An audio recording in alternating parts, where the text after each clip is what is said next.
Man, squad, turn that shit up, man.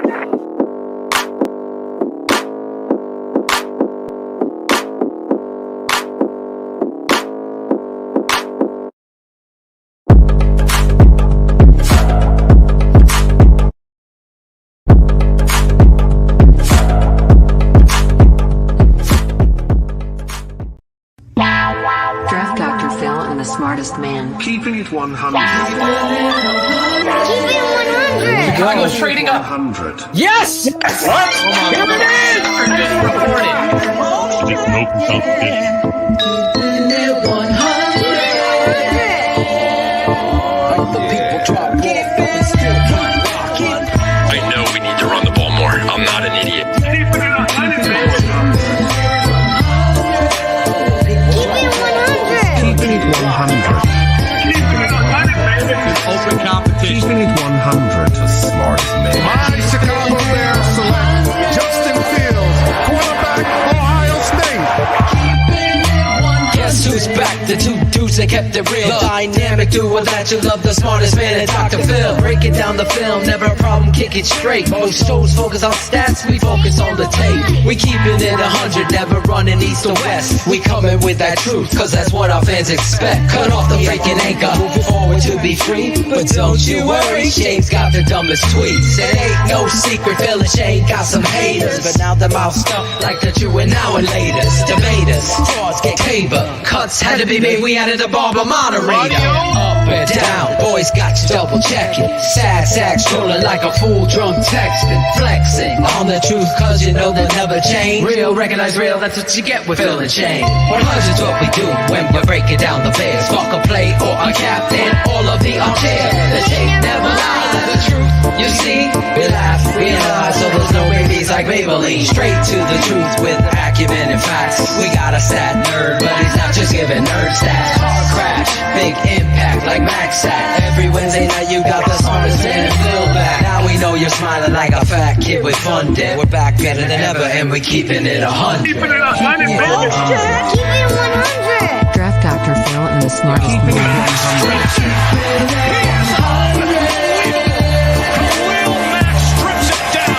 Keeping it 100. Draft Dr. Phil and the smartest Keeping it 100. Keeping it 100, baby. Keeping it 100.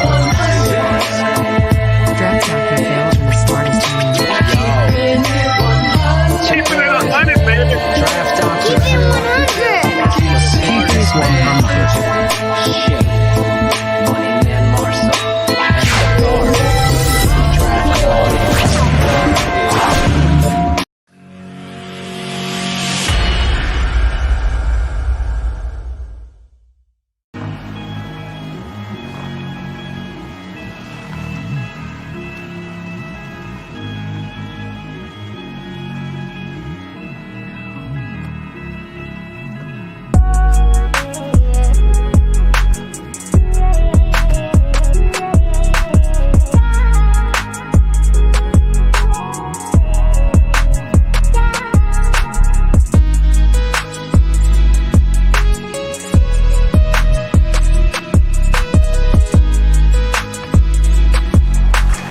Morning, Bears fans. Let's go to work, go to work, go to work, go to work.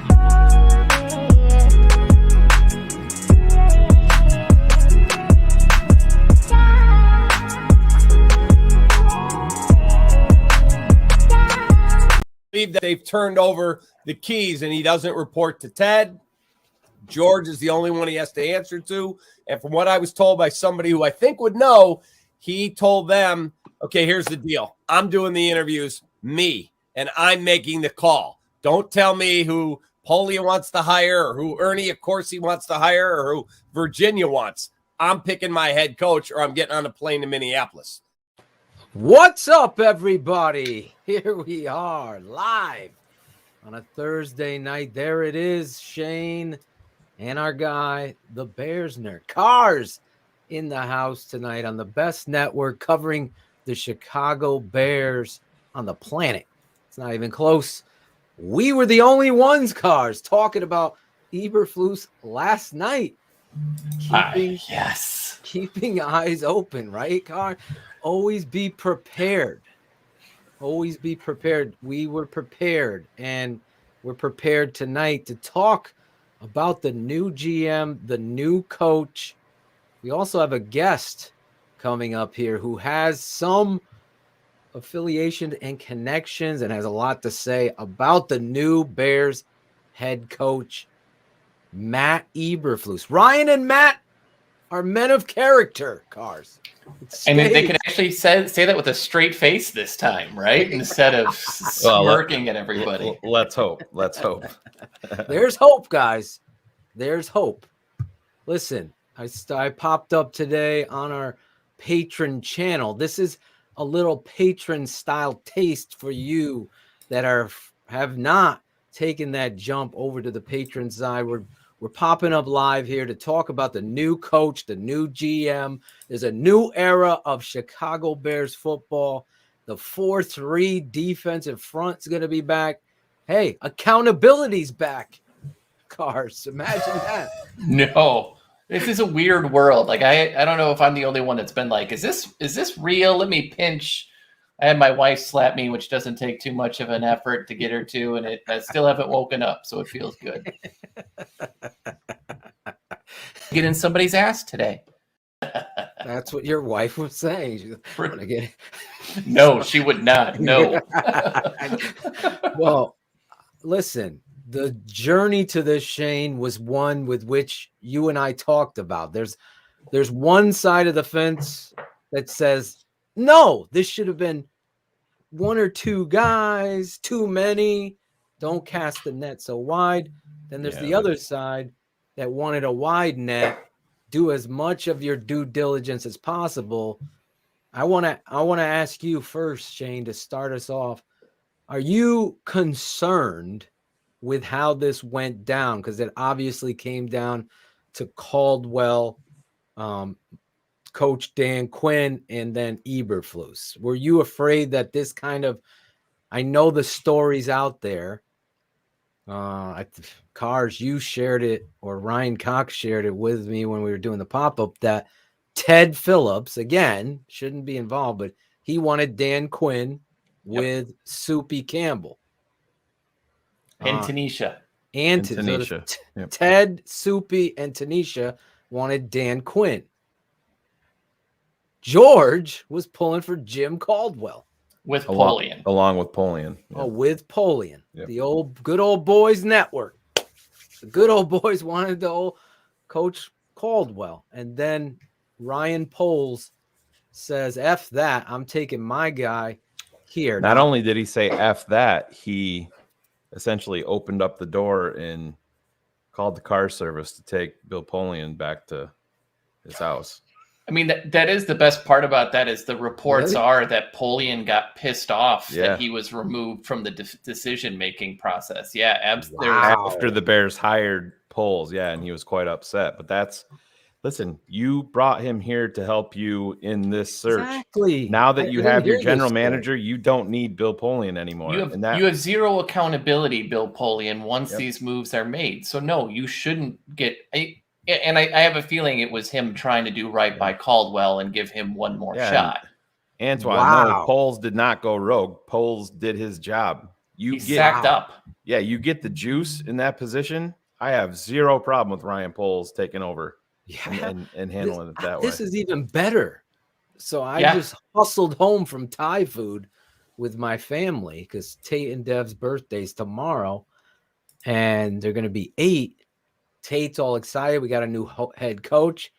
I swear, it was so cute. Got to share this story. It's a family fucking show with cursing. My son's like, really? They keep Ryan and Matt. He was so perceptive of that. I was like, yeah, Daddy and Uncle Cars and Uncle Shane will be joking about this for the next 4 years or maybe more. That's the prayer. But yeah, I didn't know about this whole piece that Bill Polian got kicked to the curb. Yeah. Like a herb to the curb. Was not happy. By all reports. Wow. I mean, that's everything we want. Did Polian not want Poles? That is a great, I wonder.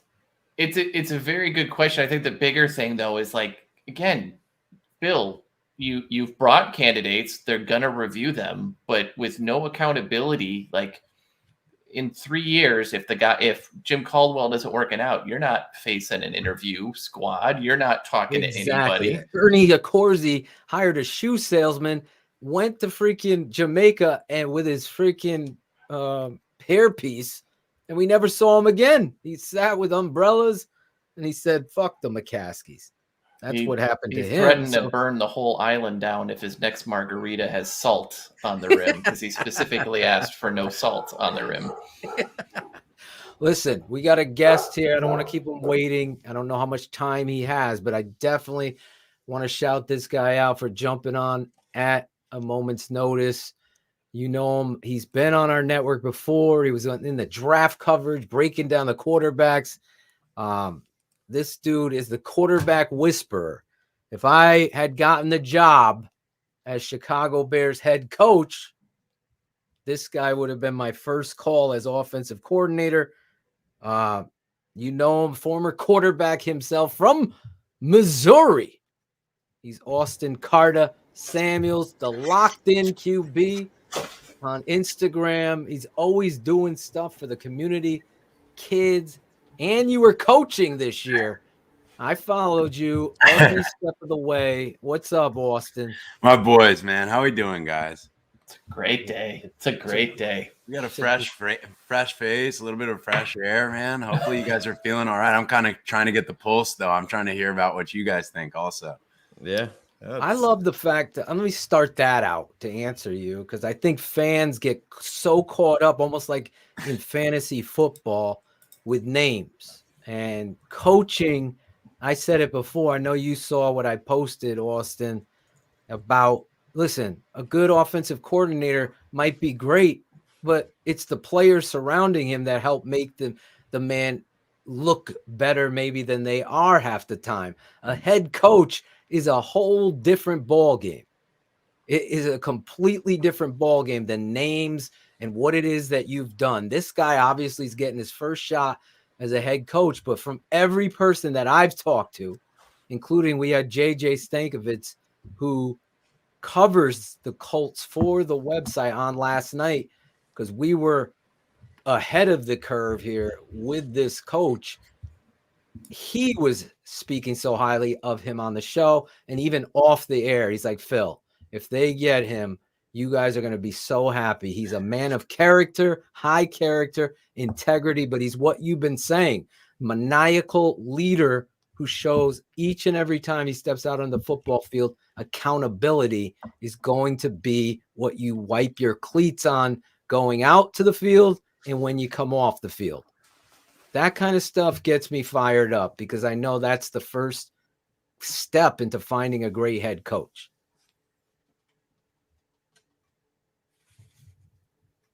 What do you want from me? I wanted some more. I thought you were going to double down. See a question. I mean, damn right, I'm going to double down on it. But you just spit facts. I don't know what more you want from me on that. You gotta, thanks for joining us. We'll talk to you during the draft, buddy. Yeah, I mean, you know, just in the experience in college football up in the SEC, and then playing for James Franklin and seeing that man and how he operates. And my brother played for Chris Peterson at Washington, who was at Boise State for 13 years. You know, the mentorship, you know, I like to think I'm a pretty smart dude, and like it comes from the experiences that I've had and the people that I've been under and ultimately what I've witnessed. And so, you know, having the Mizzou tie to Eberflus has a lot of connections that I have of people who have opinions about him, which is really powerful. But back to your point, like the biggest thing, like for all your fans, and I'm sure you guys preach this as well, but it can't be said enough, is that being a head coach, this is what's ass backwards about college and NFL football, is essentially the criteria that it takes to be interviewed and hired as a head coach has nothing to do in your previous track record with actually doing the job of being a head. Okay. A head coach is a leader of men. A head coach has to set the tone and culture of the entire organization. He has to have everybody down to the custodians in the building in his heart and in his mind, and he has to be able to see everything. So when we look at a head coach and what the criteria is for that position, I genuinely, I mean, we'll talk about it, but I don't really give a shit about what Eberflus has done defensively. Like, that doesn't really matter to me.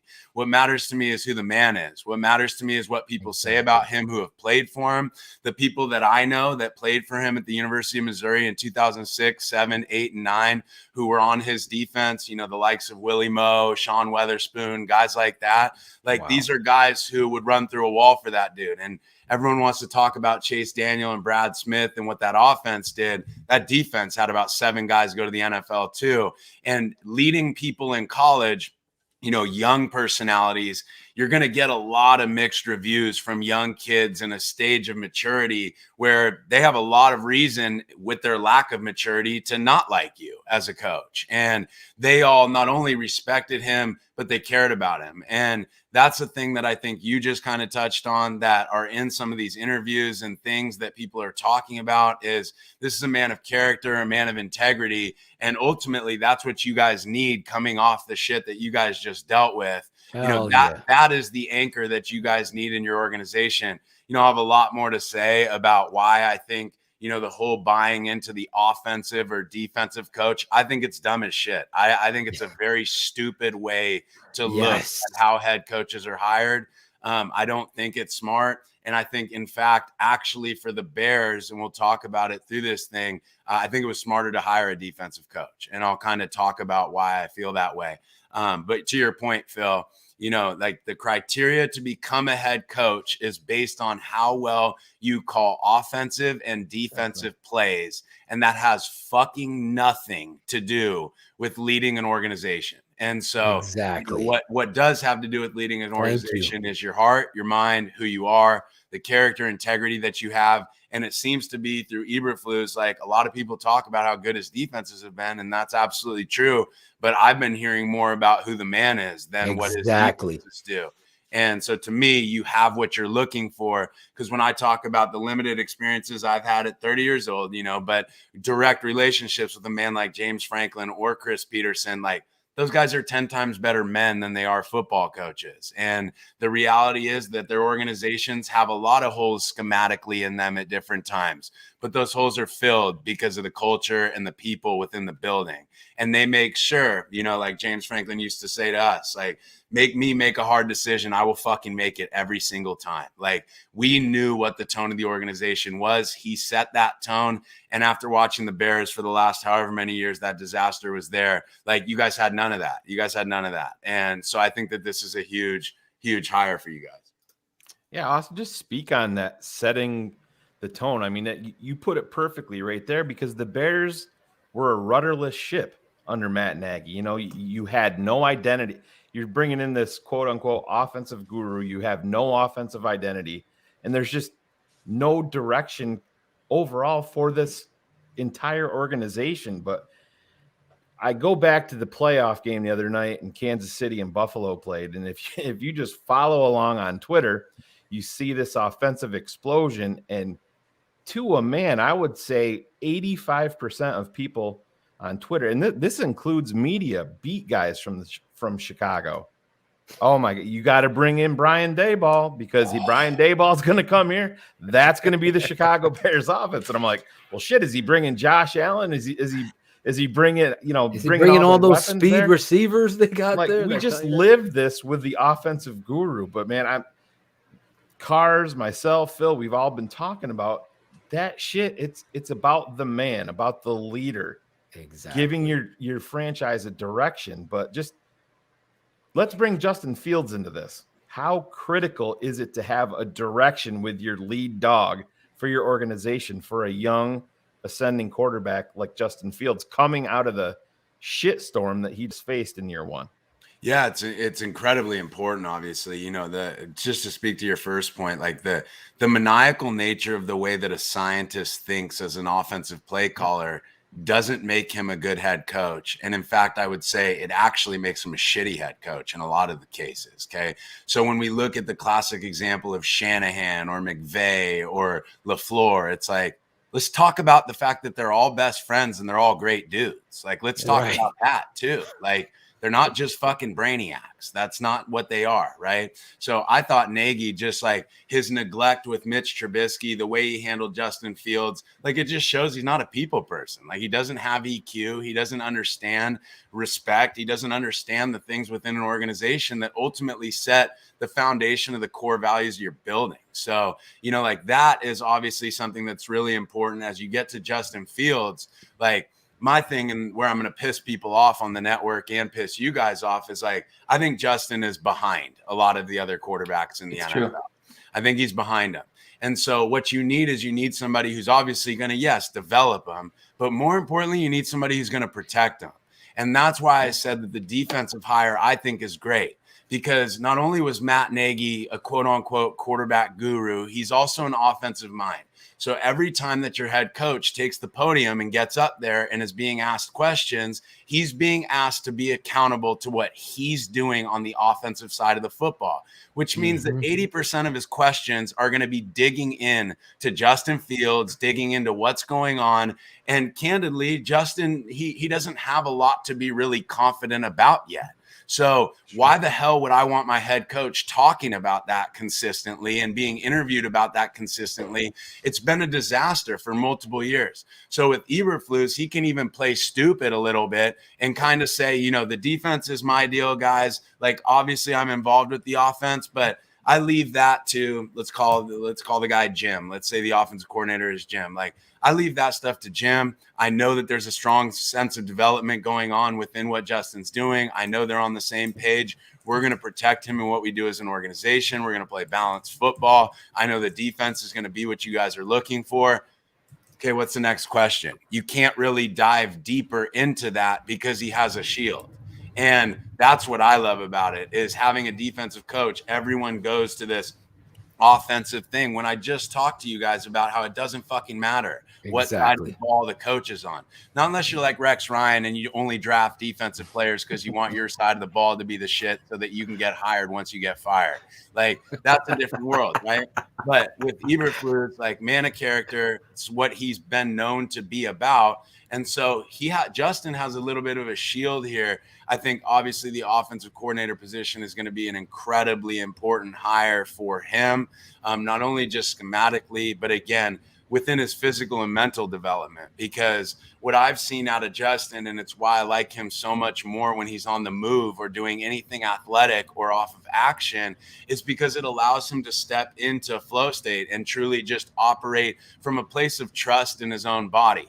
When you set him up inside the pocket, especially with a lot of the bullshit concepts that you guys were running this year, and you're having him read NFL defenders, he has time to kind of sit there, to think. He doesn't feel a strong sense of a plan behind him. And I saw that affect him physically. I saw his like the way that he threw the ball changed at different times throughout the season, yet he stayed pretty fucking consistent on 2-minute drives, on, you know, opportunities where he was moving, opportunities where he was able to play loose, opportunities where they were putting him in positions, which was very few and far between, to actually trust himself.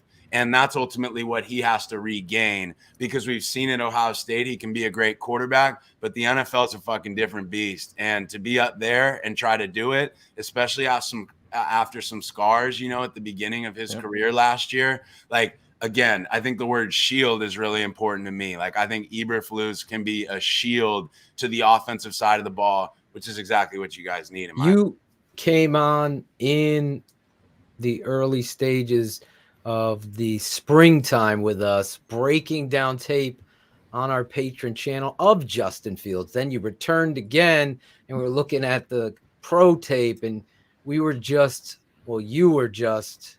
reiterating and clowning Matt Nagy and showcasing why these things are failing, why this is so important for a young quarterback to be able to flourish. You have to do things like chip, like simple things you think that an offensive guru or whatever he is would understand. And you were calling it out on our Patreon stuff. This kind of understanding that you're bringing to the table, obviously the chat room and anybody new to TTNL, please follow Austin Carter Samuels on Instagram. I'm telling you, you are going to see a plethora of technical stuff, off balance throws, and why it's not taboo, and everything and anything about the quarterback. This guy, like I said, if I was the head coach, he'd be the first call. He'd be running my offense, and I'd be yelling at him, I want at least 20 counter plays in my offense. That's all I ask. You always have to have a counter. But that being said, talk about, because I think a lot of fans, haters and fans, want hope. So as a quarterback yourself, that relationship with coach, quarterback, offensive coordinator, offensive line coach on down in Chicago, Justin, as you and I have talked, was neglected.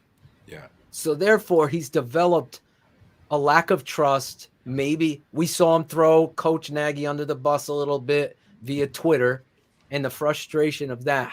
Can he, in your mind, get out of this with the right offensive system and coach surrounding him? Obviously, with Eberflus's complete understanding of the man, I think you could speak on that pretty well. Yeah, to me, like as you look at Justin, and the concern is that there's now a seed of doubt in Justin Fields' head. Like when he played at Ohio State, he had no doubt. When he was coming out of high school, he had no doubt. He has doubt in his head now. But the thing that is exciting, at least, or hopeful, we talked about hope. Like the thing that I would grab if I were you guys is I don't give a shit so much about the scheme. It's a lot less about the scheme. Yep. What it is about Justin Fields is extremely intellectual. Like I talk all the time about how this generation of kids and Generation Z, they're the smartest generation we've ever had. They're the least wise. They don't fucking know how to make decisions, but they're very aware of everything. They have Google. Like they know. They can fact check you. Like, Phil, you're a parent. I'm not. But if you tell your kids something, they can literally tell you you're fucking wrong. You know what I mean? Like they can look without hesitation. and so within that, like what I've seen in coaching, and clearly like my success within the coaching world and the quarterback world now is like I don't treat these kids stupid because they're not stupid. Like I'm very, very open and very, very transparent with them. And I think that Justin Fields was sitting out there going, I had such a better relationship with my offensive coordinator at Ohio State where I could tell him what I saw. He would tell me what he saw. He would ask me what I wanted to do. And now I'm just being handed a sheet like I'm a dumbass and I have to go out here and just execute it. There's no back and forth between my coach and I. So I think the main thing is restoring the relationship between the quarterback and the quarterback coach or offensive coordinator so that ultimately trust is restored in his coaches. Once trust is restored in his coaches, you implement whatever scheme that is, and then watch him with trust, understanding. Because again, this is not a stupid quarterback. Like my criticism of Justin has been physical, because at different times physically throwing the football, he's inconsistent.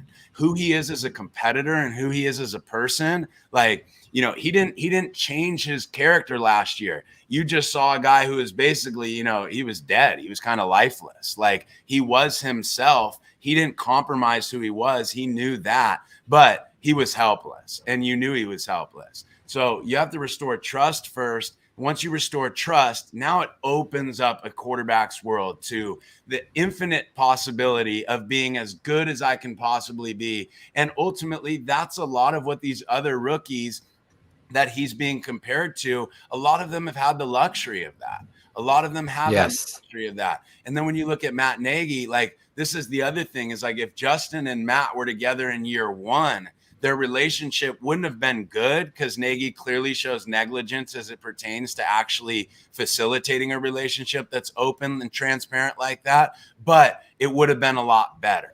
But when the Bears fans, everything that has to do with the Bears that puts pressure on a head coach made Matt Nagy's asshole tight. Now he feels like he's a 5-year-old. And so Justin Fields is just fucking sick of being treated like he's still in high school And he wants to ultimately sit down with his coaches, restore trust, and go, all right, I got a direction now. Let's fucking go in that direction.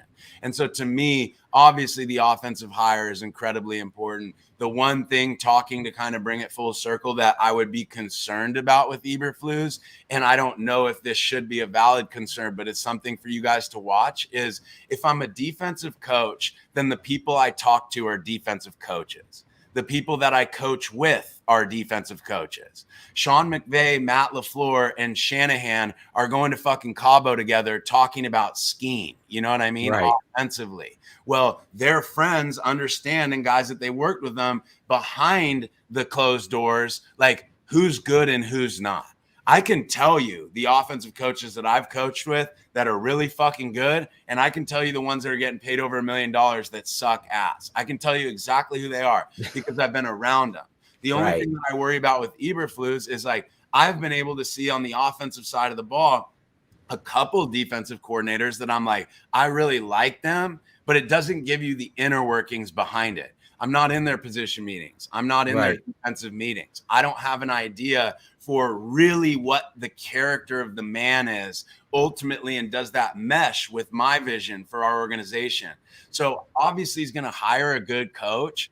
That would be my only concern, is like how much, and he's been around a lot of guys, but who are Eberflus' best friends that are on the offensive side of the football that can tell him who the offensive guys are out there that will fit within what he's going to do? Because your guys' fucking defense is going to be lights out. And based on the character and integrity of this head coach, I think he's going to restore stability, discipline, and ultimately trust within the organization. So you're going to have a lot of things that get fixed to allow you guys to play Chicago Bears football. Now, is he able to make that critical hire that puts you guys in championship games and has you contending for Super Bowls? To me, that's it. That's the question. And I know, so you kind of mentioned, right, that Justin's behind now, right? And I know we've kind of been beating this a little bit, but I wanted to go back. Like, one of the few moments that we saw him where he wasn't was the end of that Steelers game, where they were just like, go play, we'll figure everything else out. How difficult is it to, like, it feels like he thought too much during the year, and that's why it's like your golf game, your mechanics fall off, your foot, your footwork, all of that goes. Like, how difficult is it to rebuild that confidence in yourself as a quarterback today? It's not that hard. It's not that hard, but it's fucking impossible if you don't get somebody who's different than what you just had. Okay. Like, it's not that hard. I say, to take it into quarterback terms, like I tell all our guys, like, we're going to work really hard in the lower body to maintain balance no matter what we're doing, so that we don't have to fucking work hard when we actually have to make the throw. In the same way, like, Justin should be able to be on the same page with his quarterback coach and offensive coordinator, to the level, for especially a very intellectual kid, that his preparation is so good and so thorough, and he has such a deep understanding for what's being asked of him, that when he steps on the field, he can play. He can feel like he steps into a game. When we look at Patrick Mahomes' heart rate and the whole flow state shit that just came out with ESPN, which I teach, is like, Patrick trusts Andy, Andy trusts Patrick. And so they understand what they're trying to do together. So it allows him to be nervous when he's not on the field. And then when he's on the field, I've fucking done this a million times, dude. Let's go do this thing. Like, exactly. Justin needs to feel that type of confidence. It can be restored quickly, but the more bad games you have and the more you second guess yourself, the harder it gets to come back from that. He's only had 1 year. 1 year where, candidly, everybody buried Matt Nagy as he should have been buried. And so he can understand, okay, like, there was a lot of onus on my coaches too. It wasn't all on me. Like, it wasn't just because I couldn't physically perform. I was being put in a tough position, but it's, again, speaks to the fragility of this hire, because when you hire this guy, you can restore it quickly. Like, we fuck around about me getting hired for the Bears, but seriously, I could restore his confidence very, very quickly. Yes. That would happen very, very easily, just because we would have very open, direct communication and dialogue revealing my scars for him and him revealing his scars to me, where we get on the same page and now we build, we move forward. But if I still feel like I'm fucking in quicksand and I'm just trying to get out of it, there's no fucking chance that I'm going to get that back. And so when we look at a Justin Herbert, we look at some of these guys in their first 2-3 years in the league, like, look at how they're being mentored. You can see it in how they play. Like, you can absolutely see it. And so with Justin, like, that's what he needs. That's what he needs. Well, let's just say this real quick, and then I want to play a clip of Coach Eberflus on the job so some of the trolls or haters can understand the difference in about, I think it's a 58-second clip, almost a minute. And you could just tell the difference night and day.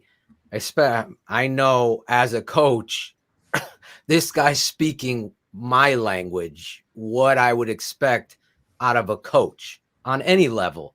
This clip just embraces everything. It gets me excited, like I'm ready to go. And if you're just listening in or you don't know anything about Coach Eberflus, I will ask you, if you have a HBO Max or a friend that does, you can watch Hard Knocks with the Colts, and it really will give you some showcases into Coach Eberflus, the man. And that's really what, I'm sorry, this network was preaching for freaking 4 years. Well, 2 years here. But prior to that, debating on another network that the man isn't right. Thus, the team is a reflection of its head coach. You guys have all heard me say that so many times. Now, Austin, I want you to talk about this. Just last thing on Justin Fields. At some point, you as a quarterback who had the flow, we'll call it. At Ohio State, he had the flow. Everyone saw what he did with Clemson. Everybody saw how he battled and played the game of football. When he came to Chicago, he wasn't embraced into a QB competition with Andy Dalton. First mistake by the coach. But then you get thrust in there, thrown into Cleveland, no chips, with two of the best defensive, and you get embarrassed. At some point, you're looking at the media, the world, and your play sheet, and you're listening in meetings. At some point, this young man, like you said, has Google, says, you know what? This fucking coach is a fucking moron. And it destroys you. Or is this how it always going to be? I believe Justin Fields isn't arrogant in saying Matt Nagy's a dummy. He was just completely neglected here. So to your point, I think the next coaching hire has to have the energy of understanding we're going to get the most out of Justin Fields because we are going to embrace competition. Talk about that. Yeah, absolutely. I mean, he's a competitor by nature. Like, that's who he is. And he's shown that throughout his entire life. So you don't get the opportunity to compete. Trust is broken. That's really what it comes down to. And trust to me is when we start talking about flow state, like there's proficiency level, obviously, in like emotional acuity and understanding yourself, having basic self-awareness. And then there's also understanding like where we perform most optimally. What I think allows those things to flourish or ultimately show up is trust within the coaching staff. If I don't feel comfortable in the situation that I'm in, or in this case, I would feel lied to if I wasn't able to compete as a first round pick, like I would feel that, and I would feel a type of way about that. Well, he's a very, very savvy competitor, one that his whole life has been taught. You come in here and you fucking fight for what you earn, and that ultimately puts you in a position to be successful. So to your point, like, again, we talk about reps, right? Like, well, he would have benefited from all these reps. Yeah, but that's not the macro story. The macro story is he didn't fucking take any reps. And what that meant was I'm not giving you an opportunity to compete, which meant I'm hedging my bet by keeping you hidden, which meant I don't fucking care about you. And so now you don't give a fuck about me. How the hell are you supposed to go win a football game like that? You can't. Exactly react to that, right? Like everybody's whispering, like the other coaches were flat out saying, like, everything I've seen said he was ready.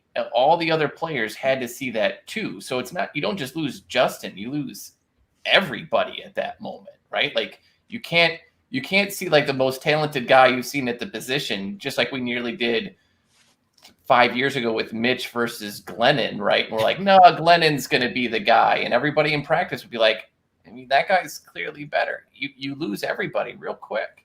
Yeah, no, I mean, you lose them immediately. The reality is they were probably all already on the ropes and already doubted him. Yeah. You do something like that, and it's just the nail in the coffin. That's why when you watch Matt Nagy like walk down the sidelines and fucking 12 dudes pass by him while he's like about to like, that's what it's about. It's a dead team. Like we're not following anybody. Like it, you know, if Maximus wasn't the leader and gladiator, then all those fucking slaves are dead. You know what I mean? Like his leadership is the reason that they had an opportunity to survive. And at the end of the day, not having that, that's why I say, like, you just have to restore it. In a lot of ways, like something, you know, hopeful for Bears fans is like, he only had to fucking deal with this for 1 year. And exactly. Well, that's what I wanted to bring up to you, Austin. If the Bears made the wrong decision, and how huge of a critical mistake would it be? You're talking about Justin Fields being in quicksand. If he's got to sit in that for year 2, then mentally, that you're saying that it's easy for you to pull him out maybe after 1 year.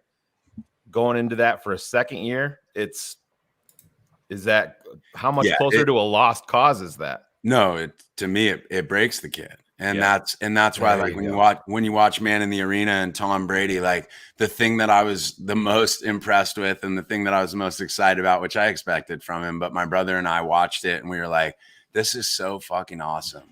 He talked about how lucky he was. Yep. He talked about how fortunate he was. He talked about how if he didn't have Bill Belichick and he didn't have what he had at Michigan and all these situations where he was almost being pushed out the door, that basically all of that built who he was. And so by the time he was actually put into game action, like, he had built the necessary skills to be successful. This is what we talk about when you look at the paths of quarterbacks and why when shitty organizations draft quarterbacks, or let's just go to, like, why the fuck did John Elway say I'm not playing there? You know, why did Eli Manning say I'm not playing there? It's because, like, the Bears, what's beautiful is, like, you guys have a defense. And from what I know from this guy defensively, you guys are going to start getting all your turnovers again. You guys are going to actually have a front four that gets pressure on the quarterback. Like, that defense is going to be back and their mojo is going to be back, which is excellent for Justin because he has to do less. And that's where, being very candid, like, I just don't think Justin physically is – I don't mean this as negatively as it sounds, but I don't think he's even close to the top 15 quarterbacks in the NFL right now. I think he's not. No. He's not. That's a fact. And the reality is, you've expressed why. I mean, you can't drive a Volkswagen through a fucking jungle. You just can't. That's what he was dealing with. Can't be a top 15 quarterback as a rookie when you have what? Negligence. Below 100%. Top 32 coaching. Yes. You know what I mean? Breaking news. The tape never lies. Network breaking news.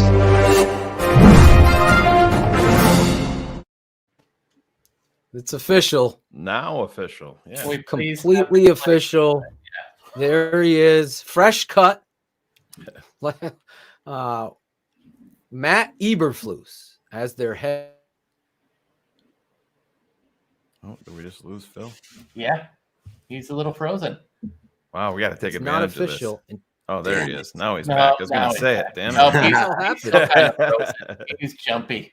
Yeah, you might want to bounce out, Phil, and then bounce back in because you're frozen. That was something hears me. There he goes. But yeah, no, this is how the Bears do things. They, the breaking news, and then 6 or 7 hours later, it finally becomes official. Awesome. But talk about, obviously this is a critical hire. No idea what the two biggest, offensive line coach and offensive coordinator are going to be the next QB big ones to see. Do you have any guys that that are available, or coaches that may potentially have any connection to Eberflus? No, I mean, I think the reason that you guys fuck with me is because I don't say shit when I don't know shit. And that's what we want. So for me, as it pertains to this, like, it's all about fit. It's all about mesh. The best fucking guy to hire is the head coach at Ohio State. That's who you should hire, but you're not going to be able to get him, obviously. But my point is, like, a relationship like that is what that kid needs. It's what the offense needs. It really, you need harmony offensively more than you need anything else.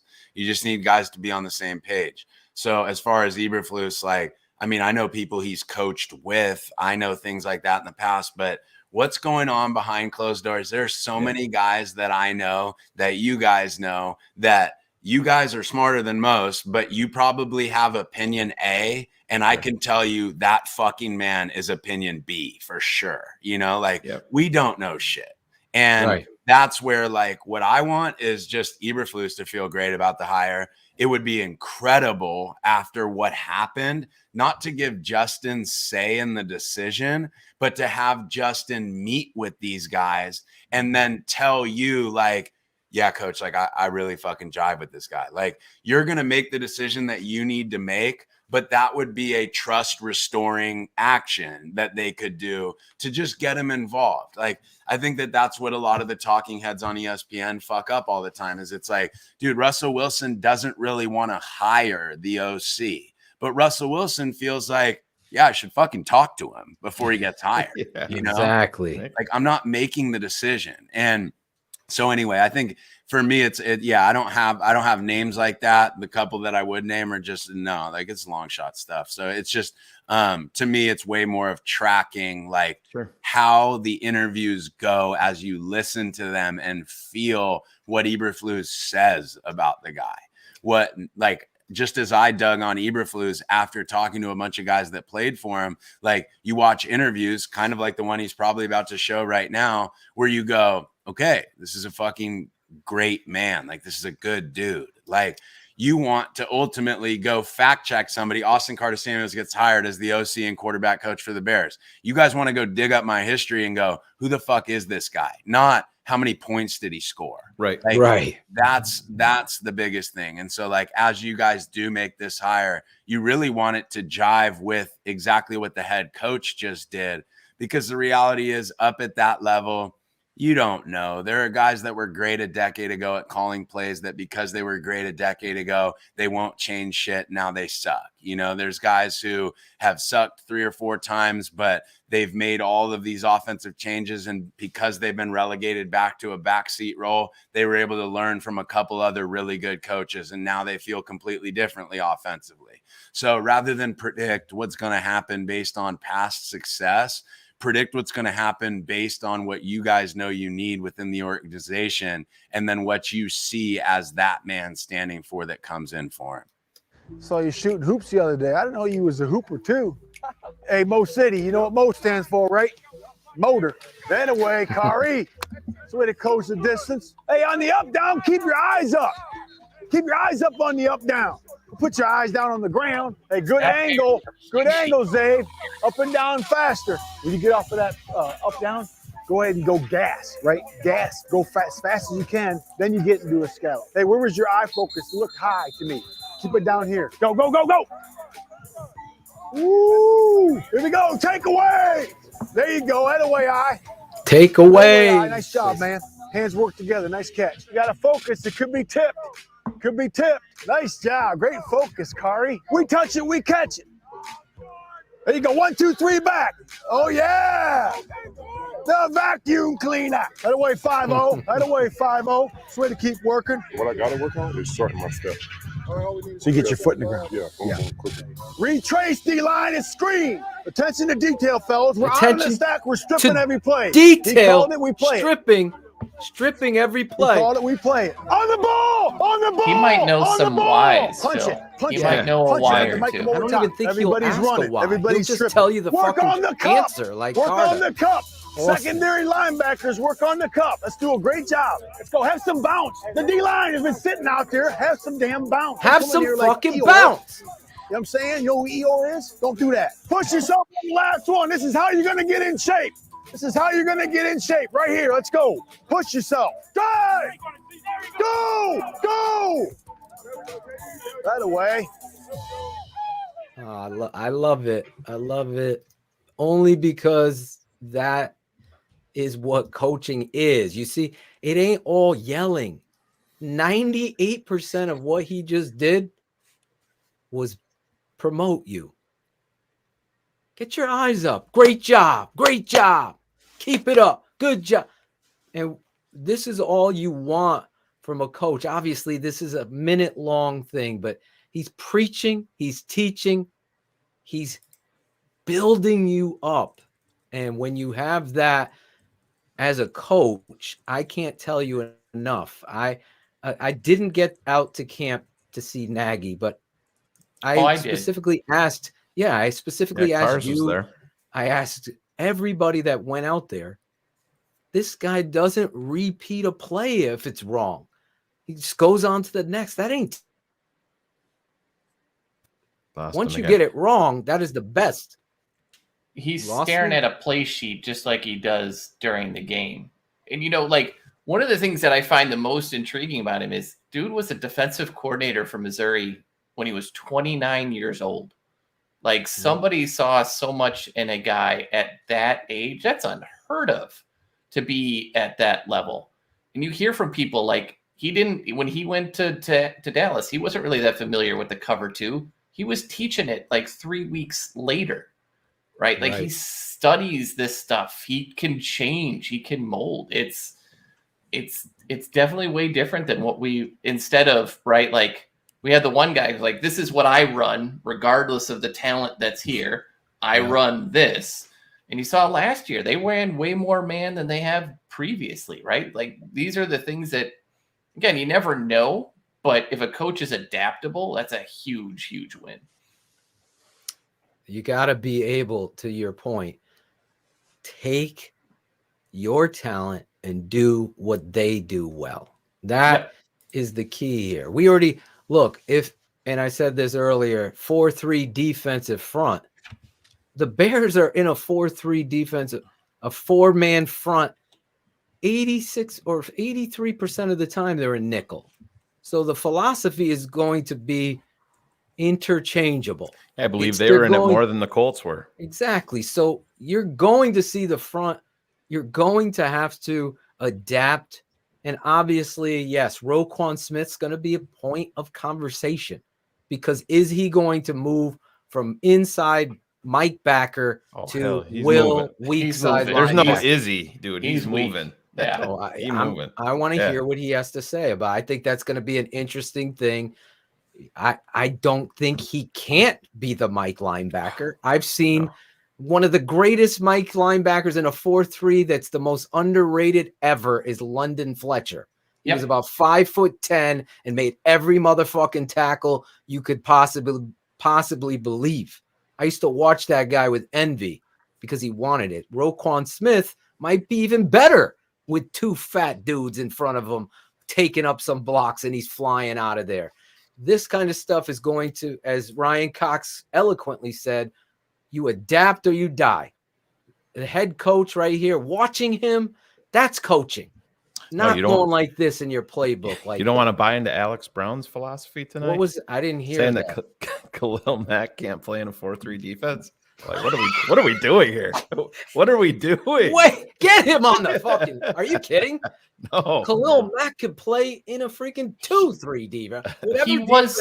He was an all-pro as a 4-3 defensive end. Exactly. This is your analysis. Oh my God! Thank God we have this network and people like Austin coming. I mean, he's like. Khalil Mack could play in any freaking defense. That's like Aaron Donald can't play. Aaron Donald can play the nose. He could play edge. He could play middle line. He could do whatever the fuck he wants because he's that good. Same with Khalil Mack. Come on. What are we fucking talking about? The 4-3. He was in the 4-3 when we traded for him. And remember they were talking, could Khalil transfer over to the 3-4? And all the blog boys were typing, I don't know. This is a crazy trade. It's a 3-4. Oh my God. Anyway, I get fired up. Doesn't show. Austin Carter Samuels, locked in QB, killing it tonight. Yeah. You guys aren't following him. Oh yeah, it's great. My son's 10 years old, Austin, and I'll find him up there just watching your videos. And it's, you talked about I remember when we originally had you on, we were talking before we even had Justin Fields, we were talking about the the elbow out, and you're like, guys, doesn't fucking that shit. Just flush it away. It doesn't fucking matter, and it's true. And if you watch your videos that you're putting out there, so many of them are pertaining to that. And I always laugh if Patrick Mahomes makes a crazy throw. I can always know when I go on Instagram, Austin's gonna be, you fucking see what he just did. So I love that stuff, man. You do a great job. Oh man, I appreciate you guys a bunch, dude. We need to at some point, doesn't need to be today, but anybody who wants to talk shit in your chat room, I literally want them to talk shit and ask questions and challenge me talking shit so that I can not tell them to fuck themselves, but they feel that way after I answer the question. That's right. What I mean? What I would like you to do Welcome is to our show. To answer the question to make them feel that way, and then bring the point home at the end by telling them to go fuck themselves. Like, and then you should go fuck yourself. Like that would work out better for me. Shane usually does that. Yeah. I handle that. Or me. Yeah. Shane's been on a roll lately. I'll let Austin take over for a show for me handling that stuff. But yeah, that would be fun, man. Austin is honestly, I don't blow smoke just like he does, and he knows. I reached out to him 2 hours ago, and like, you think he could jump on anything for fucking you? Of course, I'm gonna come on. That's the kind of integrity that this man has, and the knowledge. I want to say something, and this isn't to promote this network or my dad, but Austin's talking about older guys set in their ways, and the difference between a good coach from a great coach, no matter what age they are, is when they sit there and say, that guy knows his stuff, and aren't coming from a place of jealousy. Like, who the fuck is this guy? Mm-hmm. Once you walk in the room, my father talked about Austin for 4 fucking weeks after that show with me, you, and Berlissimo breaking down Justin Fields. And it was like, that kid is going to be something special, man. Let him know. And that's what this is about. That's why I love your voice on here, because you're able to articulate kinesiology, anatomy, and physiology all through the functioning of the football game, the greatest game in the world. And really, at the bottom line of the equation is the man. The man. You can speak about the man, because I think so many times we get into these things of names. Like you said, I'll give me some $1 million play callers, and I probably could tell you they're fucking shoe salesmen. I said the same thing. We all were saying, I wouldn't touch Brian Daboll with a 10-foot pole to come here and work with Justin Fields. It's just not my way. My father said the same thing last night. Fucking Josh Allen's going to be in a wheelchair in 3 or 4 years if you keep running QB power. That's not how you play this game of NFL. That shit works in college, but you know. But anyway, I'm on a rant. I'm on a damn rant. But do you have any final thoughts? I know we're not going on a long show because Shane and my wife's we've been live every day this week. And, it's a weird place to pause after you say Shane and my wife, and then you switch up. I'm not sure where Shane's wife and my wife. Okay, I didn't say that. I'm sorry. You're like Shane and my wife, and I was like, I have no idea where this is going right now. I'm the lucky guy that gets to walk upstairs and watch the newest and just like that, the Sex in the City. I have to sit over in the. I have to sit there and pretend like I'm totally excited about that. But hey, you're like Justin Fields. That's what you have to do, right? Like, exactly. You're like Justin Fields sitting in a quarterback I feel like I'm room in quicksand. Can I recover from that?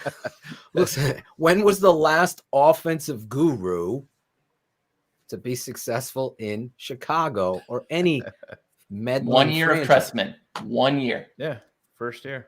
First year Trestman. That's the only one. And you were 500. And you were yeah. The record was you were 500.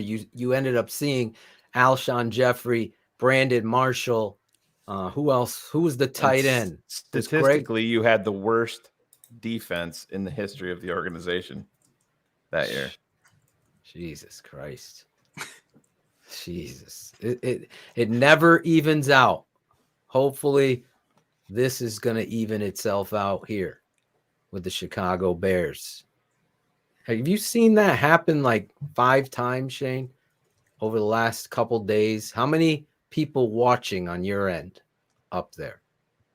Yeah, it's fluttering. Yeah, it's going back. It goes down to 64. Yeah, it's a Then it goes thing. boom, 987. Yeah. So we have 987 of you motherfuckers in a huddle, right? Every fucking one of you better hit the fucking like button now. And by the way, a new era of Chicago Bears football. You got Austin Carter Samuels on tonight with cars, Bears nerd. I mean, how fucking amazing is that? And he means motherfuckers lovingly, right? Like, we want to make sure we draw that line out. I better say that. You're right. Remember that those couple people were like, why is he swearing at us? Yeah, why? Yeah. What is this? I go, this is a term of endearment. Yeah. What are you talking about? I've never meant it in a wrong way. So you're right, Cars. I meant MFers kindly, Joe Mandel, not negatively. Austin, you have any final thoughts here tonight? Yeah, I wrote a couple things down. First off, low-hanging fruit. Adapt or die sounds like shit. It's evolve or die, okay? For all those guys out there. It's evolve or die, okay? Then as far as your video, and something that kind of leads into the last thing I was going to say is like, what's impressive about the interview or the video that you showed of Eberflus is he's in shape. How old is he? 51. 51 years old. 51. He's in great shape. He's high energy. Okay. Not positive bullshit, but positive in terms of he's bringing that energy to the field. Like Nagy looked a lot of the times like he was at a fucking funeral, you know? There's a big difference. And typically when you see the guys that look like they're at a funeral, those are the dickheads. Those are the closed-minded guys. Like, I'm not saying that you have to pump sunshine up my ass. There's a lot of great coaches who are dickheads, but they're great fucking coaches too. Yep. And Nagy proved not to be. So that, and then the last thing for everybody in here, and like, I just always appreciate the time. I appreciate you, Phil. I appreciate you guys, man. It's great coming in here and I love doing it. So let's do it more often. Phil, I got something for you that will be announced in the next 3 or 4 days. It's going to be nuts. You're going to fucking lose it about what I'm doing next. So just hold on to that. But the last thing is, I think with the media and everything that we see, we like to project the future without knowing shit about what's actually going on. And my words of advice is, instead of trusting what you hear, trust what you feel. Like, watch, but don't watch the words that are being said and hear that and let that blind your perspective.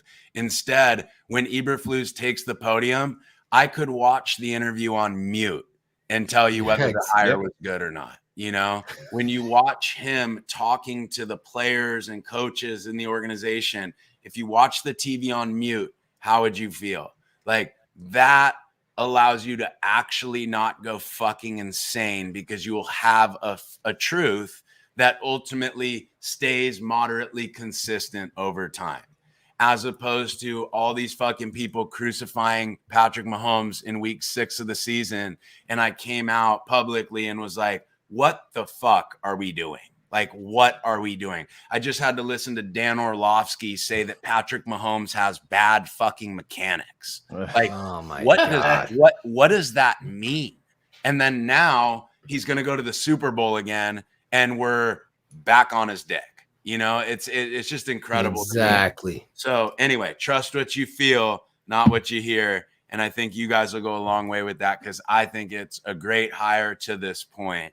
And we'll see what this offensive hire looks like. But I appreciate you guys, man. Thank you very much. We're going to sign you up to come back in like 2-3 weeks. I want you 2 days. 2 days. No.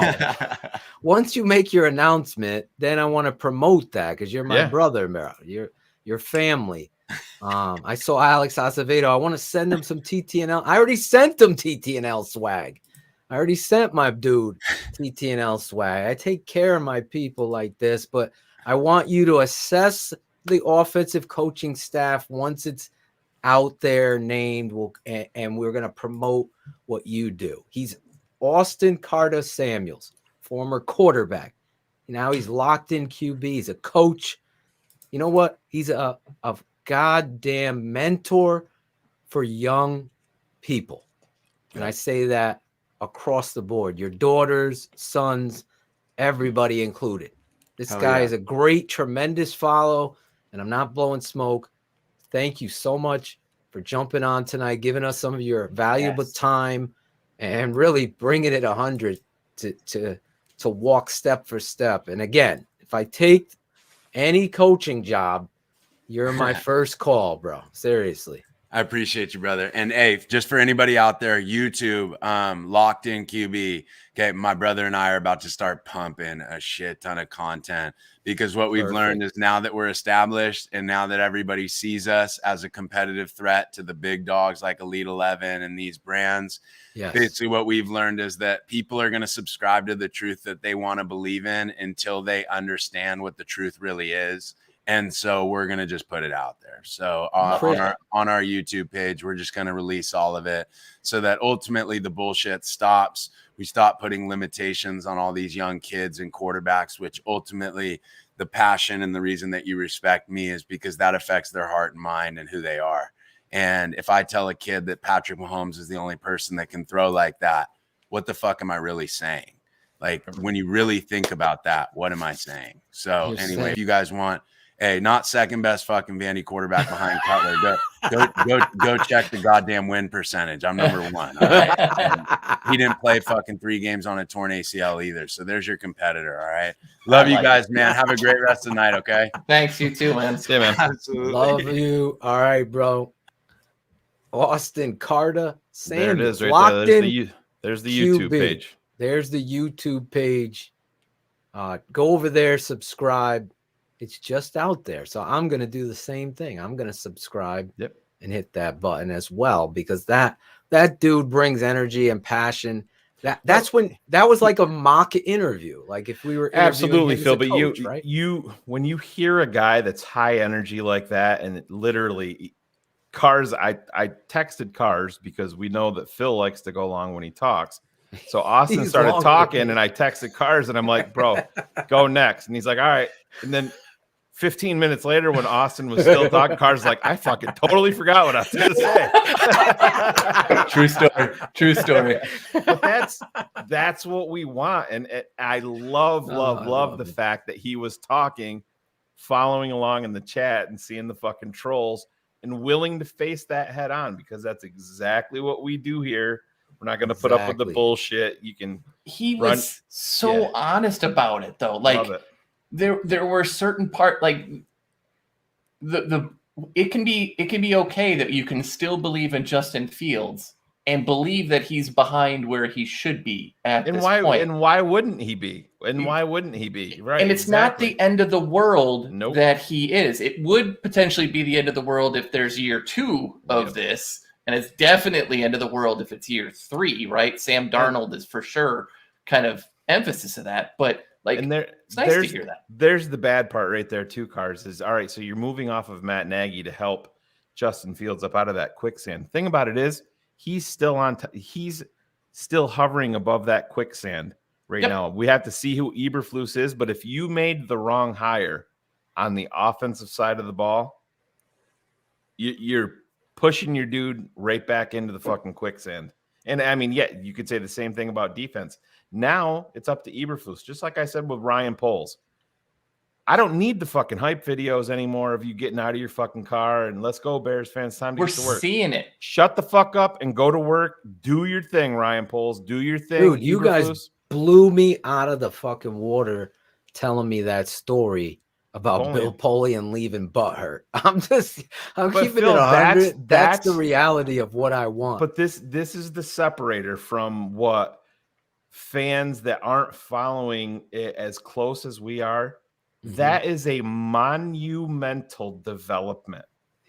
Dude, monumental. I think we need to say it again, because through the whole interview, as amazing as Austin was, my energy changed, because I was so happy about a new era and everything of that. But you guys telling me about this GM kicking Polian and Polian pissed made this hire of this GM even better, because Right. what was I looking for? I was looking for somebody that's going to say, Ted, get the fuck out of here. George, I love you. Just bring me some fucking Powerade Zero, and it's got to be the raspberry blue. And that's about it. That's all I need. Right? Let me go to work. Let me do this. This is my job now. Oh my God. Yeah, but And Phil, go ahead, Carson. Sorry, it's two things that are super important. One, he's actually got the player scouting draft profile that you need, right? Because that's how you do this. And two, listen, at 36 years old, he's a year younger than Ryan Pace was, but he is way more confident, because everything we heard from when Pace took this job, Pace was like, hey, Sean, they want me to hire John Fox. What do you think of John Fox? Not I want to hire him, but this is who they're telling me. And Ryan Pohl's first thing is, this is mine. This is my choice. This is who I'm going to pick. Right. I don't care that George wants Caldwell. I'll talk to him. I don't care that Ted wants Quinn. I'll talk to him. I'm going to talk to everybody. And if I don't like these three, I'm going to go expand the search, and we're going to start this all over again. Right. That's awesome to hear. That is so awesome to hear. On the pop-up show, when Poles was announced, Phil and I were talking, and Phil's like, you know, they're handing it over to this dude to handle the coaching search. And I said, no, they're not. He's taking it. He took it. He took it. And that was, again, I'm going to bring up poker.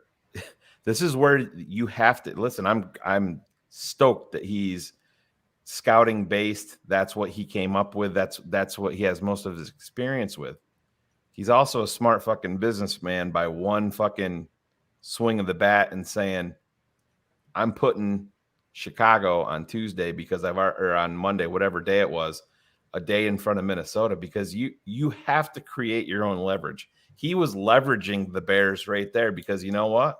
You're not going to give me what I want. I'm going up north. I'm going. But why did he put him first? Other than that. Why did he have the Bears ahead of him? It's one person. Yeah, it is number one guy, number one, and that's all you need to know. To Austin's point, that's the only thing that you need to know with Ryan Poles, just like Carr said, and that's really the mic drop. It was all about Justin Fields, and that shows you so much, because this guy was directly involved getting Patrick Mahomes to Kansas City, directly involved in that. And if he didn't believe in Justin Fields as not just a serviceable quarterback, but if he didn't believe in him as a big time, to use Austin's term, a top 15 quarterback, top 10, maybe even potentially top 5 in the future, I don't think he takes this job. I really don't. No, you're 100% right. Like, it's hard for us seeing the arrow go down the last couple of years, right? And just kind of the way that the team performed, the energy, all of those things. It takes right. You get that position. We've seen a lot of bad coaches win with a really good quarterback, right? Like you can see horrible guys, but Mike McCarthy is a terrible head coach. He's terrible in time. Like, he is terrible. What's his winning percentage? Oh yeah, that looks like he knows what he's doing, because he's got that. Like, you have that position, or you have hope at that position.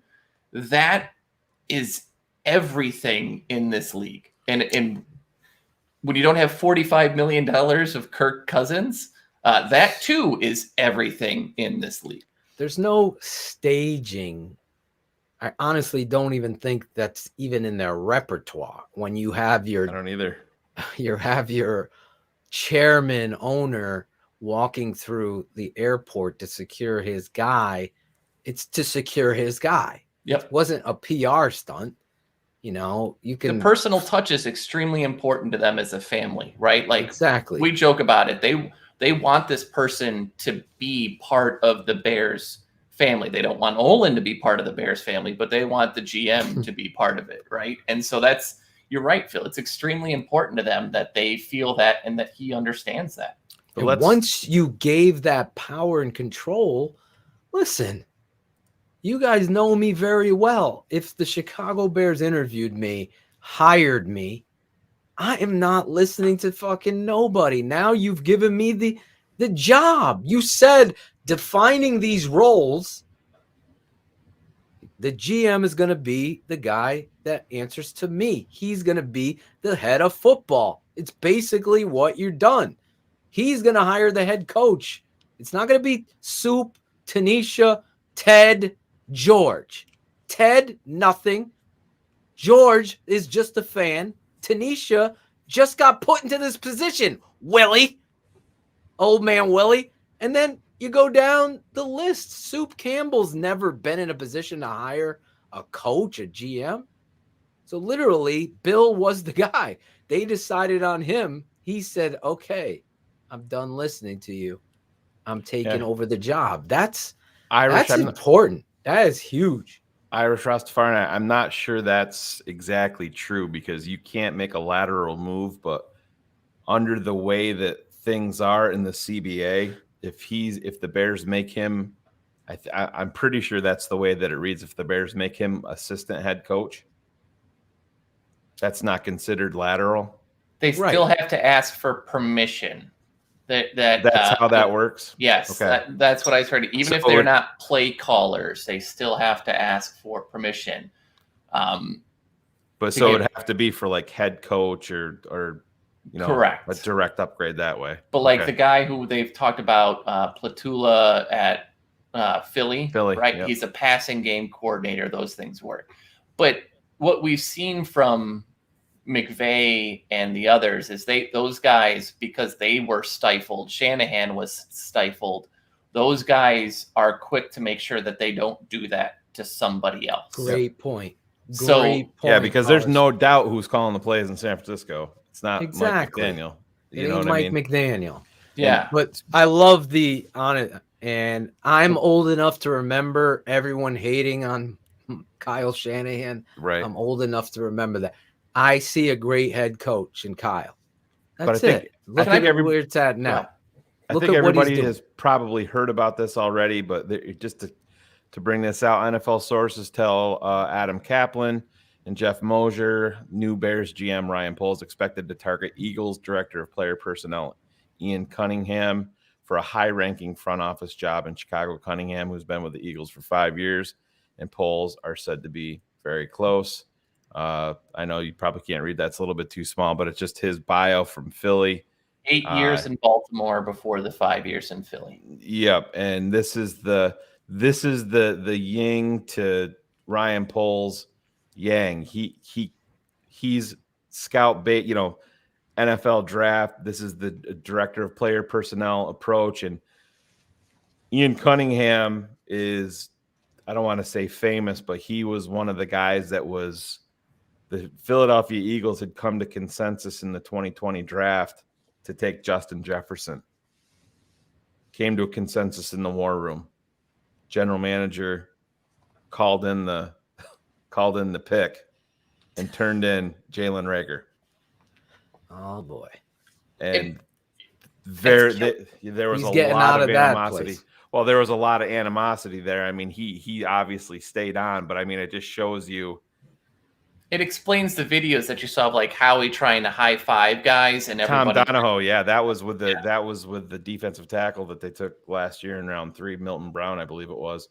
But yeah, you're right, Cars. That speaks to that environment, and you want to talk about a massive miss at the wide receiver position when you're going from. There was a lot to like about Jalen Reagor. Only problem is he's a wide receiver that can't catch. A little bit of an issue. I'm excited about. I'm sorry, I just can't get it out of my head. The thought of the young GM being maniacal. That's what I prayed for. The one guy in the comments was actually alluding to that. Do you think that that's a PR stunt by the Bears putting that out there? Right. He pushed Polian aside. No. The Bears aren't smart enough, first off, as an organization. Exactly. They would think that would be a disservice to somebody they hired. No, they would do the reverse. Yes, they would do something to pump up Ted Phillips in this. Exactly. They would. This is the same crew. Sorry, Cars. Oh, you're good. This is the perfect example. This is the same crew that spent the beginning of their firing praising the guys that they fired And shitting on the fans. and shitting on the fans and a future Hall of Fame player. They don't have that kind of forethought. Hey, let's build this guy up even better, make him a legend, have him kick the old man to the curb. This guy, listen, I wanted someone like, I said this team, the Chicago Bears, would never hire young Ozzie Newsome walking into their facility, who I know very well. They tried to get him to come as an old man after he's proven. I'm saying young Ozzie coming out. They would have never said. They would have hired. They wouldn't have been able to identify. Exactly. Now you're getting this young buck coming in here, fucking neon lights under his fucking, what is that? Cadillac he's driving, whatever he's driving, coming out there, he's wearing his Nike Airs, and he's ready to rock and roll. And to hear this, I'm ecstatic. And you know what? He didn't do what I thought he was going to do. I thought he was going, when I went to sleep last night, I was like, he's probably going to just hire Dan Quinn. I like Dan Quinn. I think he's a great football person, a great coach, great prospect to be another head coach or second shot. He didn't do what I thought he'd do. And to hear that he went against the people in the room and kicked one to the curb, that stuff. Shane, what did you say? Astronomically important? What did you say? I can't remember the term that I use. It's just important. That's the key part. I mean, it's massively important. I think is maybe massively important. It is, and I can't get it out of my head. It's a huge deal, Phil, because Bill Polian loves himself some Bill Polian. Let's be honest. Absolutely. He's that dude makes love to himself in the mirror. Exactly. Yeah, he's like Chris Jackal 2.0. He stands over the top of the mirror when he's jerking off. It's crazy. I'm not even putting him on. Yeah, I don't want to get him in trouble. Exactly. But if we could for a second to talk about Eberflus, like I see all these complaints and all of these things, right? And like look at the defensive rankings. Do you guys understand that everybody loves Kyle Shanahan, right? Like he is a great coach, he's a great coordinator, but his gig in Cleveland, he was the 27th scoring offense. He was 23rd in yards. And what did he do? Dan Quinn poached him as quickly as he could and brought him to Atlanta. Some of these things are the talent that surrounds you. Some of these things are good. Like every coach has failed. Every coach has had a bad year. Every GM has made a mistake. These things happen. If you are looking for the perfect, never made a mistake guy, nothing like that doesn't exist. It's like being in your 40s and trying to date someone and be like, I don't want anybody with any baggage. Everybody has baggage. So get over it. Like, what did he do? Look at they played great defense without a really good pass rusher. They played really good defense and they couldn't get to the quarterback. They forced turnovers. They do all things. You got to look at the positives and not just focus. And I love stats. Everybody knows I'm a stat nerd. I love to talk stats. But you can't sit down and look at them and be like, well, their record was this, and they had a bad game against Jacksonville, and then come around and tell me you want Brian DeBall, who had one of the worst worst play calls I've ever seen against Tampa Bay, where he didn't give the ball to a running back in the entire first half. Like, you can't pick and choose these things. These guys all have ego. They're going to make mistakes. It's going to happen. It's how do you recover? How do you recover? Ego is a huge part of it, Cars. And I'm going to go back to Polian when you said ego, because where was the comment? This is the same guy saying that it just smells fishy to him, that if he's a leader, he should know how to get out of the way of a leader. But I'm just going to, I've shared this earlier, but I'm a Sirius XM subscriber forever and listen to NFL radio a lot. And Bill Polian, I always remember the story being on there talking about quarterbacks.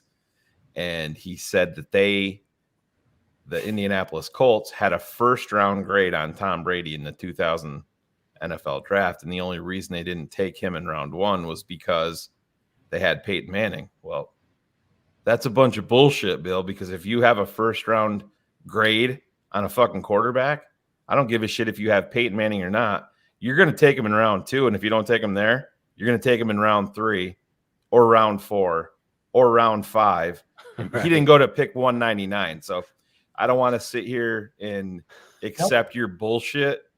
Can only imagine the smells coming out of that thing, but telling everybody how smart you are. And, I was the one that had the GOAT as a first round pick and he went in the 6th round. No, you're fucking lying. And hey, he's been around the fucking bush. He knows his shit. But to Carr's point, everyone, I don't give a shit if he's 78 years old. He's got a fucking ego. And these guys don't like to get their fucking dick stepped on. And Ryan Poles nutted the fuck up. And I'm proud of him for doing it. I don't think that this is a fucking PR move by the Bears fucking regime whatsoever. I think Ryan Poles walked up to the fucking batter's box with his bat and he fucking swung it because he's got the juice. I fully believe in that. He Babe Ruth this thing. He called his shot. He pointed exactly where it was, and he did all of it. On top of all of that, listen, if you aren't a patron, you should sign up. The tape never lies. Yeah, you're not going to want to miss these shows coming up. I'll tell you that. Exactly. We wanted to come on live tonight, obviously, with the big news of hiring Eberflus and be the most educated. I'm sure there's plenty of patrons in the chat tonight to let you know about the $7 per month, which, as Bullets and others have said, it's a trip to Starbucks. If you have a wife, it's 2 trips. You got 2 months for free right there. Come on. So the amount of work and stuff that we're putting into this, I just want to lead with that to let you know you're not going to want to miss the free agent coaches coverage, offensive coordinators. Berlissimo is going to be cutting tape when we hire the offensive coordinator. What kind of philosophy? Let's watch the tape of how they're going to do this, how they're going to use David Montgomery, Mooney, and some of the pieces they already have. Is Cole Kmet going to take that next step? The offensive side, as well as the defensive side, as we're talking tonight.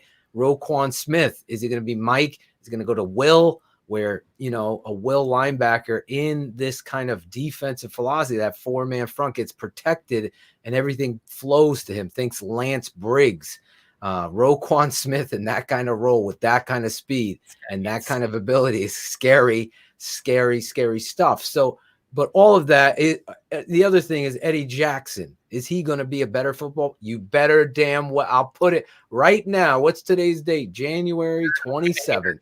They're not going to be like, no, this play you're in the box and Gibson is deep center field. That's gone. Yeah, that is gone. You know what else is gone? Robert Quinn and Khalil Mack dropping into coverage. Yeah, they're not going to be going this way. There's Chuck Pagano. Like, we're going to get people going this way. And think about that. That's one more thing too. Talking about, has there been some flaws in Indianapolis's defense? They do not have anywhere fucking near the pass rush talent. Proven fucking talent. Khalil Mack, Robert Quinn, and an ascending Trevis Gibson alone. That's quite the fucking trio. The question has come out. He can play 4-3 defensive end. Like, there's no question. Trevis, right? Yes. Someone's questioning that too. Well, it's been a big question. Everything is he can play. Did anybody see the way that motherfucker bulked? Yeah, he can. Length of arm length alone lets you know. And again, I'm going to say this: 4-3 and 3-4. You want to learn about it? Become a patron, because that's where we're going to show you the transition of what that means. Because 80-something%. Tonga is good, but he's not young. He's going to be 20. Well, yeah, he's going to be. I think he's 26 now, right? About ready to turn 26. The last thing I want to say here to you fans is trust the process. I know the Bears have burned you, so sit back with your arms folded. That's okay. Don't come on this motherfucking channel with an agenda to bury people because you have been, let down. I get it. Trust me, of all people, I get it. But to take somebody who hasn't had the opportunity yet and bury them because you don't know who they are or what they stand for, that is not okay. You can sit there and say, I'll believe it when I see it, Phil. Absolutely. That's it. You have every right for that, but don't come in here. This guy sucks. Why didn't they hire a coach that's already done it? Yeah, guys, coaches that have already done it are available because they failed. You're not going to hold those failures against them, but you're going to hold these others. Great point. How is he gonna succeed for you? I think 95% of the people that are upset with this hire are concerned about one thing and one thing only. Justin Fields. That's it. I'm telling you, huge part of it. But look at Mike Vrabel. He lost his offensive coordinator this year. Bill Belichick's a defensive. Yes. Mike Tomlin. Start there. Sean McDermott. I tweeted this. You cannot have a conversation about who the best coaches in the NFL are if you don't include Vrabel, Tomlin, Belichick, and McDermott. Right? Exactly. Doesn't matter where you come from. You have to be open. I think we've talked about this. Like, you have to be accountable for your own actions and the actions of the team. You have to be adaptable or, authentic to who you are.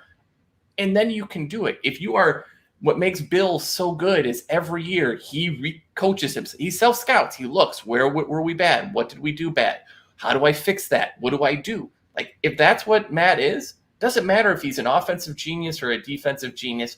Doesn't even matter if he's not that great of a coordinator. If he can do those things and put people and encourage people to do the things and run the things and be in the right positions, that's what the position There's is. another name right there that Jamari Riddick brought up, Brandon Staley. How's Justin Herbert working out? Terrible. Yeah, they're going to cut him this offseason. I promise you. And guess what? We will do this right here. X's with the O's just on 3-4 alignment versus 4-3 alignment. So you guys that are learning the game, that's what coaches clinics are Phil, for every Saturday. Explain to them that gets a little bit overrated. It's not even a little bit. It's a lot overrated, but still. It is a blog, boy. Listen, the Bears blog has been all over the we can go back to hating them now. And breaking that stuff. But analyzing the game of football, I'm sorry, Jeff Hughes is not where you need, or the crew of whatever aren't where you need to go for analysis of football. They're going to throw numbers at you. Cars, it's not even that. Numbers guy. Ted ain't calling him to breakdown of no fucking defensive tape. He doesn't. Exactly. He doesn't know what the hell they're talking. I remember when I first interacted with that guy, he told me there was no such thing as a check with me at the line. I go, what? Like, who am I arguing with here as a fucking little graphic? Anyway, at least that being said, we will break it down. Go ahead, Cars. Let them get to the press conference. Austin had a great point. Listen to the press conference. And if you need to, just turn around, go to work, right? Work on whatever you can and just listen. You're going to know everything about how this person is, their passion, their energy, just through the words that they say and how they say them. Like, you always heard Ryan, he was always kind of timid in the way. And, he couldn't stop saying the phrase fired up. Like, it was right? Like, we're fired up, we're fired up, we're fired up. Like, you're going to see and learn so much. Get to the press conference, listen to it without any preconceived notions, and then figure out the way that it really makes you feel. Yes. Address this because I know this has been a big thing. Listen, if you pay attention, I break down the whole entire offense on this channel each and every week with Draft Dr. Phil's The Tape Never Lies. So there's the offensive breakdown. We did defensive breakdowns to give you a very included Saturday breakdown, but we also broke down some and a lot of offense on that. But the main the defense was a lot of fundamental football. I mean, exactly. you want to break down shit, you can break it down every fucking way you want, and it's still shit. It's I mean, if you want to put it bluntly. Exactly. So that was the only reason why we don't want to double up. So I would, and this is what we'll do next year again, if not everything going to Patreon, including this show, is I would release my video breakdowns to the patrons first. 24 hours, you get that, you guys get it. Then on Saturday, we would break down and focus in on the defense, just like we were a coach and a coaching staff. That's what we're trying to do here, looking at the Bears through all of these different lenses to give you the best breakdowns of the Chicago Bears as we move forward in this stuff. This is an opinion. This is looking at something. So Cars is great at math. There's several ways you can get to an equation, but there might be the best way to do it. And that's really what we're trying to do, is give you the best way to look at the Chicago Bears to show you the fundamentals that were lacking. Or next season, hopefully we're going to be showing you, wow, look at the difference here from they're running inside zone. Look at how they're not turning their shoulders and going to the right or focused on so much on the line of scrimmage. They're actually staying square. Zone is already schemed where your shoulders are square. And then you're kissing or combo blocking and getting up to the next level of your responsibility. This stuff is what we do. We're proud of it.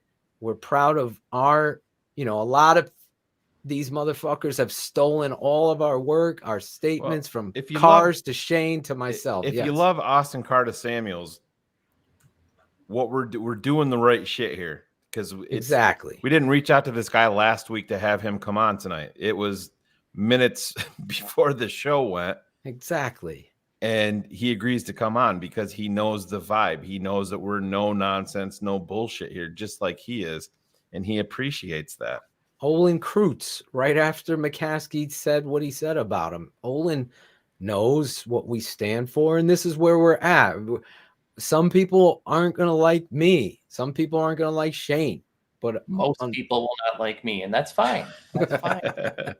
No, you're very likable. Eddie Sandoval loves me. I haven't seen him in the chat.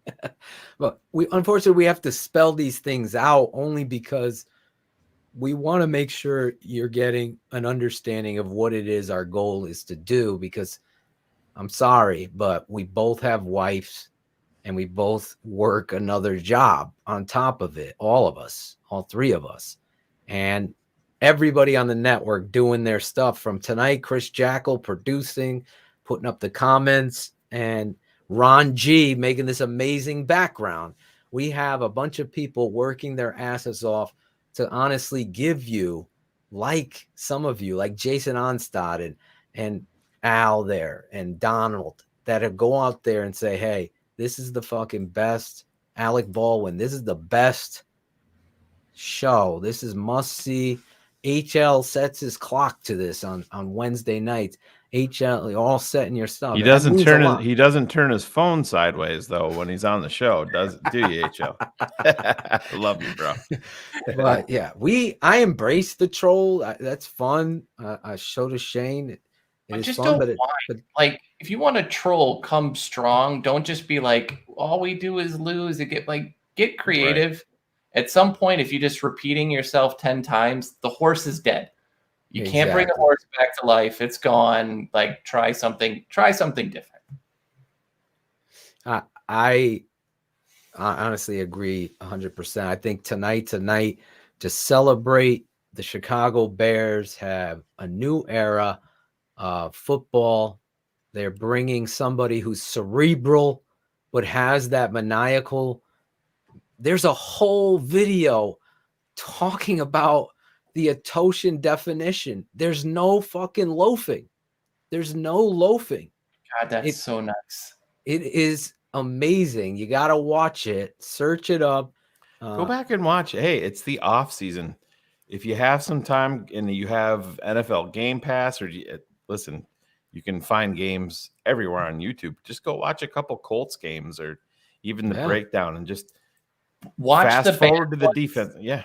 Watch the bad ones and the good ones and see what's happening. Is it like and Phil will always break this down, but like sometimes it's scheme, sometimes it's execution, right? Like games like Jacksonville are going to happen, right?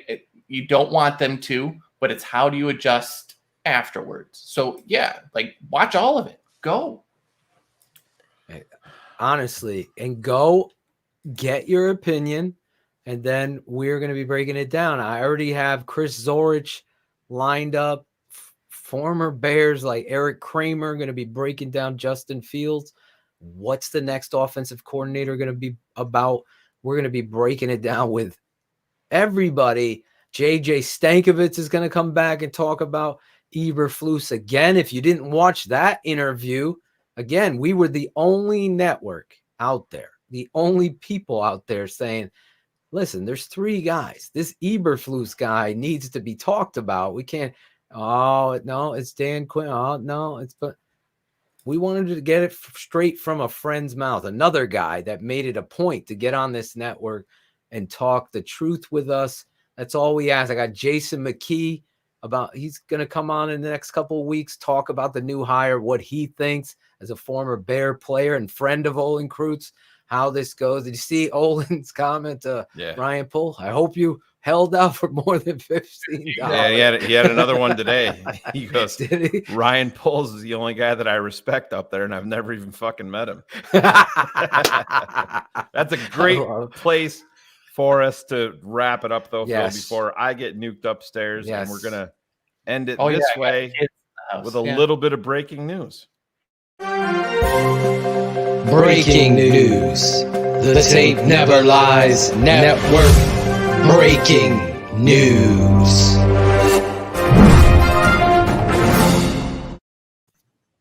Ryan and Matt are men of character. They are both, like Ted, outstanding